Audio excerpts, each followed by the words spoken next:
Hi, my name is Andrew Srisuwananukorn, and I'm at The Ohio State University. And I'm one of the myelofibrosis physicians practicing there.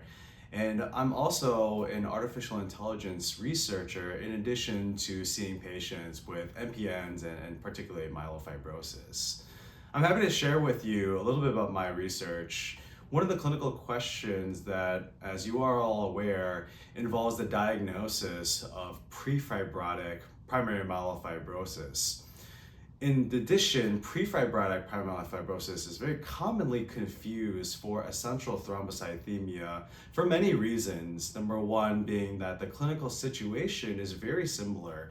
Patients typically can be asymptomatic with elevated platelet counts above 450,000. In addition, the driver mutations of JAK2, calreticulin, and MPL are all the same, and these patients are largely asymptomatic. So patients typically get a bone marrow biopsy to differentiate what is their true disease. And here lies one of the biggest issues, in that the bone marrow biopsy evaluation requires expert knowledge about what is the morphology that leads to one diagnosis or the other. In particular, the diagnosis relies on megakaryocyte morphology as well as reticular fibrosis. But research shows that the identification of these novel morphologies differentiating these diseases can be very subjective and dependent on the the pathologist that is viewing and the pathologist's previous expertise and recognition of these disease features. As such, commonly, patients with essential thrombocythemia are misdiagnosed as primary myelofibrosis or vice versa. Clinically, this is a very big issue because the patients have very, very different outcomes with higher risk for bleeding or thrombosis or progression to overt forms of myelofibrosis and blast phase myeloproliferative neoplasms in those who truly have prefibrotic myelofibrosis. So in summary, we need more ways for accurate diagnosis of prefibrotic myelofibrosis in consideration of those that have a working diagnosis of essential thrombocythemia. And that is where my research lies, using artificial intelligence to differentiate these two diseases. So what we have done is started a multi-center investigation using digitized bone marrow biopsy cores.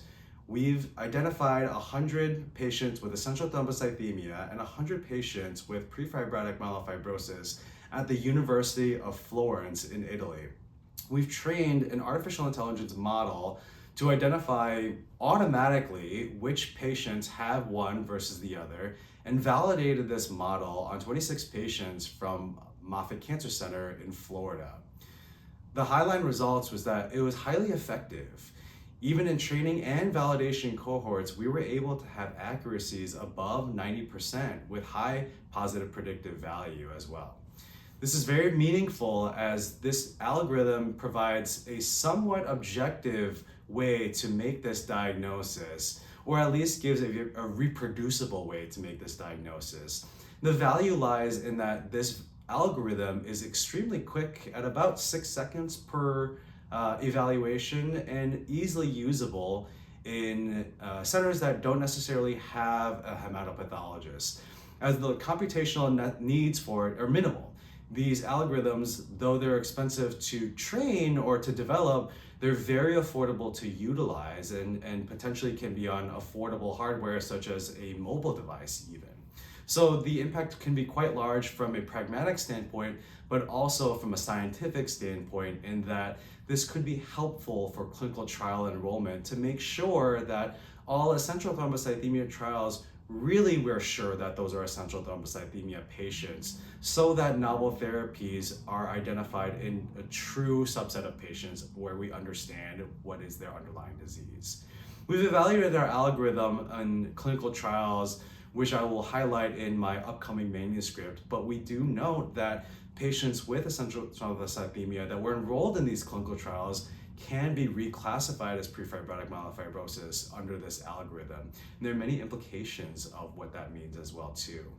In our manuscript, we'll also be showing what the side-by-side evaluations are from humans versus from what our artificial intelligence algorithm utilizes. and will show that potentially there are differences in what AI versus humans believe are important for those predictions. So there's much more to come on this project and much more to come for the next generation of how AI can be used to advance patient care, particularly for myeloproliferative neoplasms. So thank you very much.